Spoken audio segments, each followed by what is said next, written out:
Salut Chouz, alors voilà, t'es venu de Mont-de-Marsan, mais pourquoi faire? Eh bien c'est en fait, je voulais une casquette Nvidia. Et ici ils les donnent, donc je trouvais ça sympa et voilà, j'ai pris ma voiture, fait 600 km pour une casquette.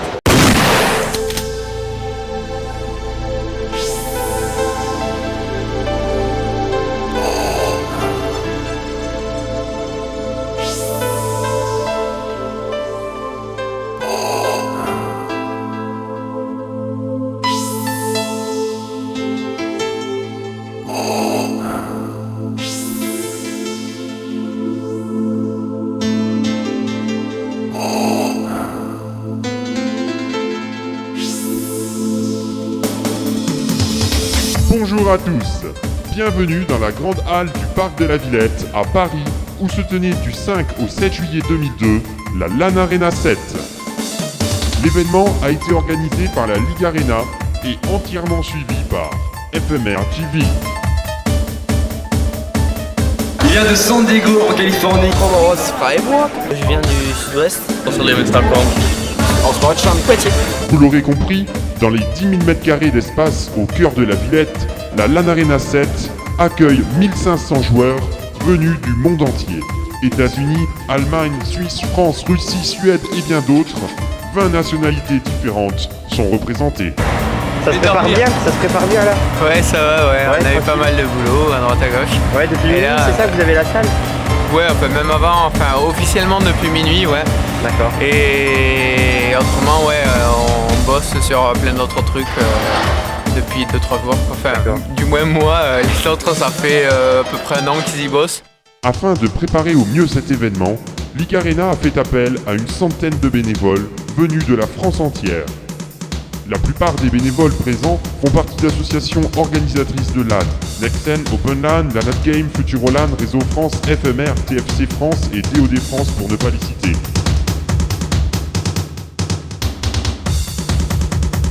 Alors, bonjour Véronique, alors voilà, tu participes à l'organisation de la LAN Arena 7. Oui. Donc est-ce que tu l'as déjà fait? Ben, j'ai pas fait la LAN Arena, enfin les autres LAN Arena, mais j'ai fait la GA, la dernière GA de cette année. D'accord, Voilà. très bien. Le montage de la LAN a duré plus de 24 heures. Les équipes se relaient et tout ça dans une bonne ambiance. Voilà, alors maintenant on va te montrer le surfeur d'argent.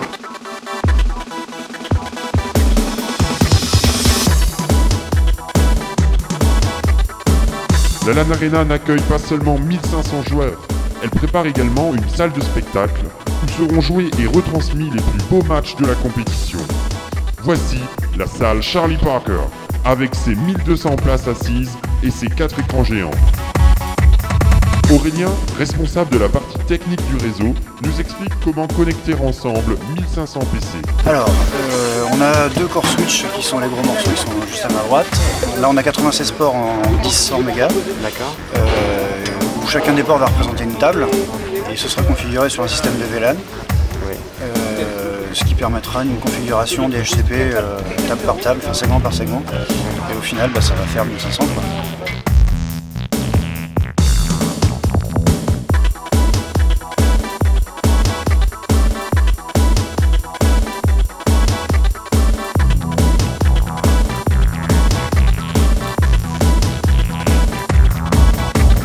Il ne reste plus qu'à configurer le réseau.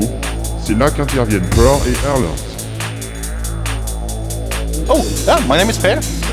My handle is Per, Yeah. and people generally call me Per. Okay, and you are here to configure the network Yeah, we're.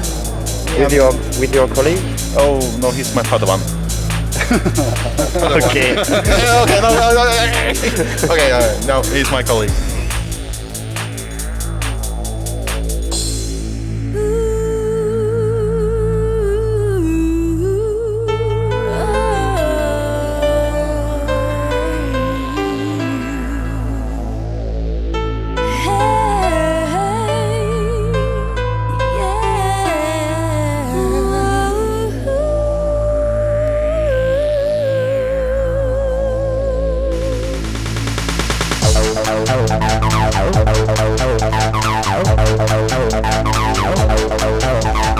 Adrien donne les dernières consignes aux hôtesses d'accueil et les illustre par un exemple concret. On est la team NT. C'est-à-dire Philippe. Alors, on donne à Philippe son bac. Oui. Rentrez dans la lame. Bravo, Philippe, tu es le premier. Merci. Bravo. Allez, plus que 1499 joueurs. Bon courage. Alors le réseau Infogrames, c'est pour le sponsor Atari Infogrames, qui puisse présenter lors de la LAN Arena 7 le Unreal Tournament 2003.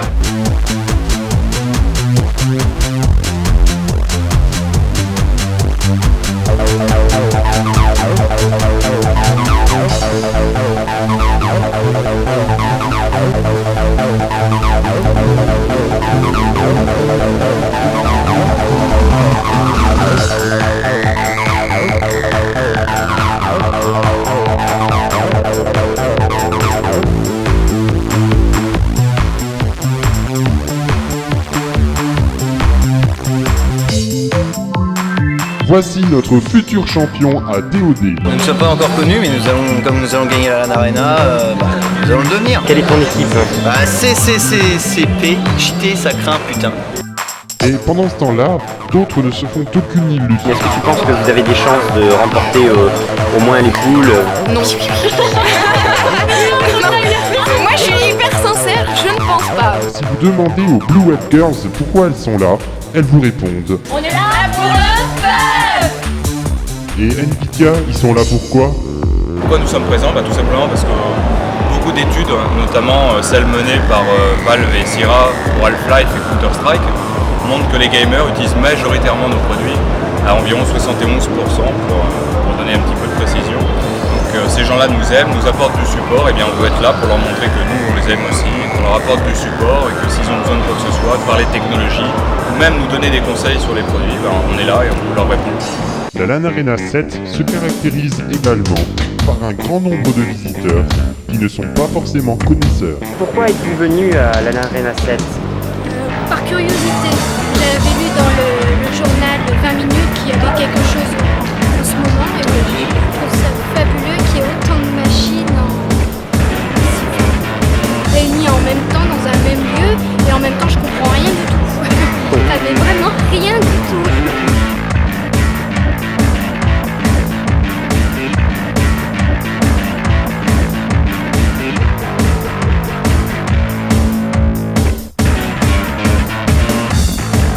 Dans le concours Quake 3 TDM International, chaque match de poule était un match de titan. 04 était là et il s'en rappellera. Okay, 04. You played Quake 3 for the International Championship yesterday, but you didn't win anyway. Was it a good experience? Yeah, it definitely was a good experience. The Europeans are definitely more advanced than us. They definitely put more time into their team games and work on their strategies and their tactics a lot more than we do in the States. We have not next to zero competition in the States compared to here, where every team has a base strategy beyond anybody in the States. So it definitely was a good experience.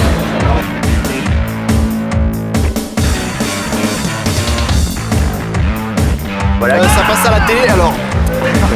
Je cherche une copine. Tous les utilisateurs ici sont des fans de tout ce qui est multimédia, de stockage, de jeux. Donc c'est une adéquation forte entre nos produits et leurs besoins. Et ça nous permet aussi également de communiquer sur des nouveaux produits. Par exemple, je peux vous montrer un produit assez novateur. On connaît tous le DVD du centimètre ou DVD. Là ici on présente un produit qui est DataPlay, donc qui fait à peu près la taille d'une pièce de 2 €, sur lequel on peut mettre 500 mégas. On peut faire en live le test, bien que la taille est identique. Donc 500 mégas de données en laboratoire, sachant qu'on monte en laboratoire déjà à 2 gigas. Le concept était de dire pour nous de sortir un produit fiable, petit, mobile et qui soit positionné à 100 francs. À Counter-Strike, le championnat international réunit 16 équipes. Voici les MTW, une équipe allemande qui est en pleine ascension. Wir kommen aus Deutschland, alle 5 kommen wir aus Hamburg, also zumindest in der Nähe davon. Und ja, versuchen dann von da den Internetspiele zu spielen. Ah, okay. Und habt ihr schon viele große LAN? Wie Ja, wir haben, also die größten Erfolge, denke ich mal, waren letztes Jahr im August die Deutsche Meisterschaft 2001. Dann später sind wir im Dezember nach Korea gefahren, das sind World Cyber Games. Da haben wir den 2. Platz belegt und zwischendrin gab es nochmal eine CPL, da haben wir den 5. Platz belegt, aber da wir ziemlich neu waren zu dem Zeitpunkt, unser Team gab es ja erst seit der Deutschen Meisterschaft. Und wir haben keinmal trainiert und haben die Deutsche Meisterschaft schon gewonnen. Und eine Woche später war die CPL in Berlin.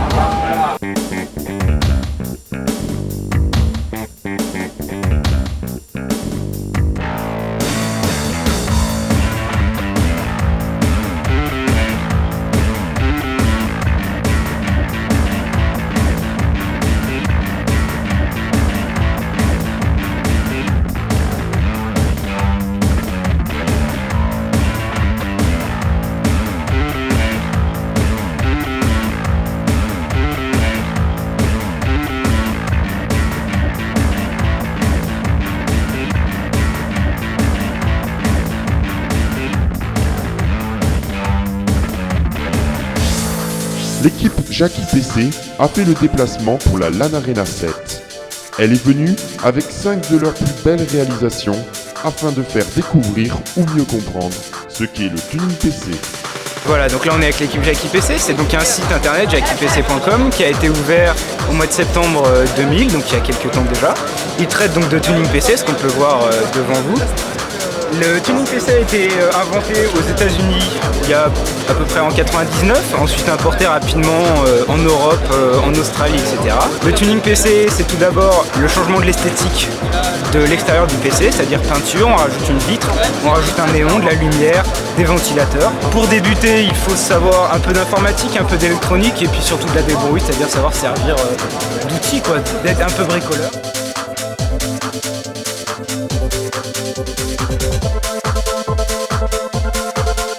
Le tournoi français à Counter-Strike comptait 96 équipes. Voyons où en est Christophe et son équipe, les H4. Hier soir, tu as joué contre les AAA, c'est ça? Exactement. Donc une des équipes favorites françaises. Donc comment ça s'est passé, très simplement On s'est fait déchirer. Du côté des filles, les Blue Web Girls ont gagné un match de 2 rounds et elles sautent de joie.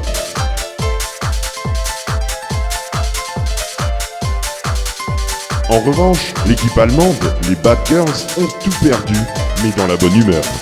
So Claudia, du hast verloren. Ja. Und ja, aber ich war.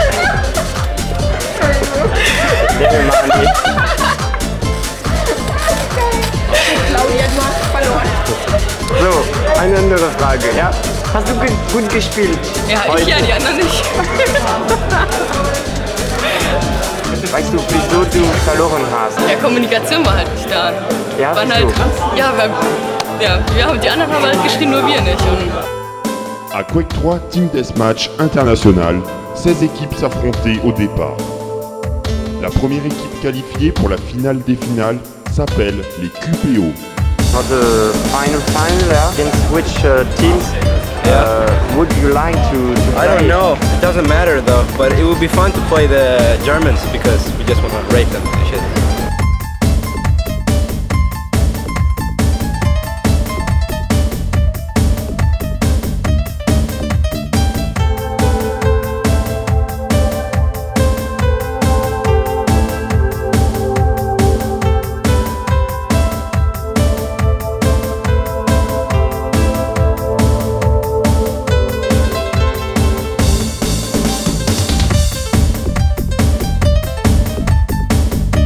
Là on est sur la LAN Arena pour présenter un petit peu la console pour ceux qui la connaissent pas encore très bien. Et puis sinon pour montrer un petit peu les performances, pour pouvoir faire découvrir au public éventuel les nouveautés qu'apporte la console.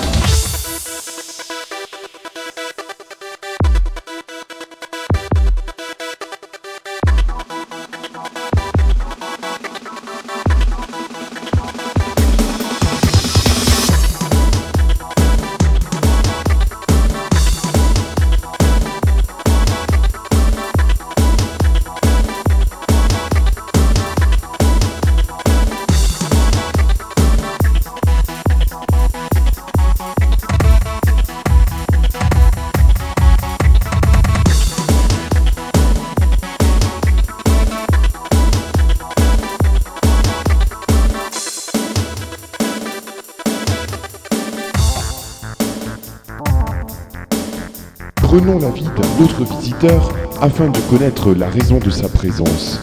À la fois ça me passionne parce que ça m'intéresse comme phénomène, si vous voulez. Je ne suis pas un sociologue, mais disons amateur, si vous voulez, dans le sens que je veux voir effectivement qu'est-ce que ça donne dans un compte sur place. Donc là, c'est l'occasion de voir effectivement qu'est-ce qu'ils font, de voir effectivement, essayer de comprendre pourquoi autant de jeunes se rallient avec à travers un jeu.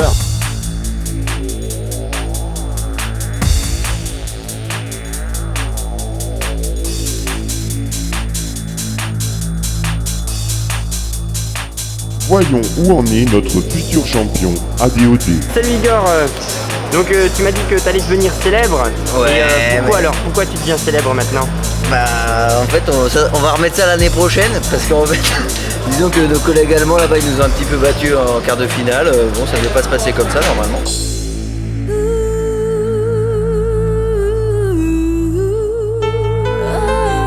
Les joueurs prennent un repos bien mérité avant d'attaquer le grand jour des finales.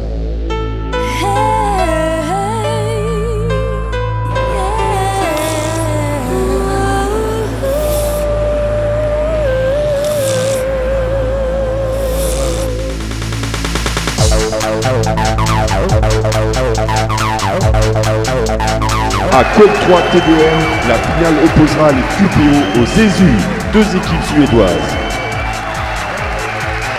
À CS International s'affronteront les ICE et les MTW.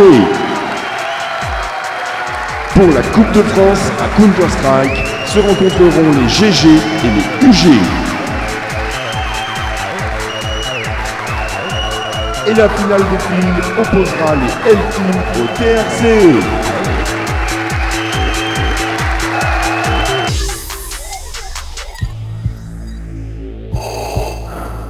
On peut dire que Saint-Germain a un shaft aimanté.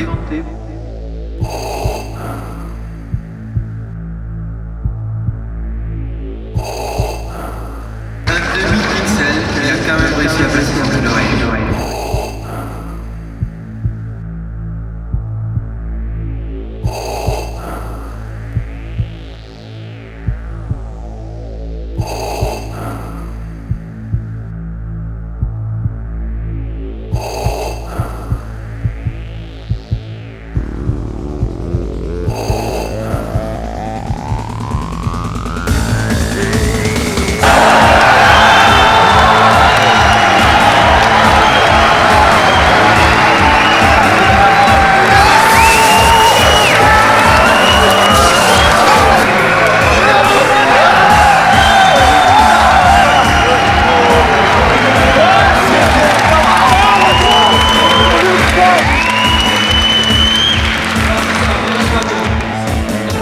Bist du zufrieden, hein? Was sollte ich sonst sein? On peut dire que c'est grâce à ton super coup de snipe. Alors, c'est grâce à toute l'équipe. Le bilan très positif parce que de toute façon on rencontre comme d'hab les mêmes problèmes dans l'organisation des tournois. Dans la salle d'à côté de toute façon. Et ça a été, c'est marrant, je pense depuis le début, ça a été un rodéo quoi, comme si on était sur un cheval, tu vois, et il faut pas le lâcher, sinon ça part en couille. On a été à la limite de partir en couille partout, sur les serveurs, sur les timings, sur le spectacle, et tout le monde a tenu. Tout le monde a tenu à chaque poste. Vraiment, je vous aime, et je suis hyper content qu'on soit arrivé là. Voilà, bravo à vous surtout.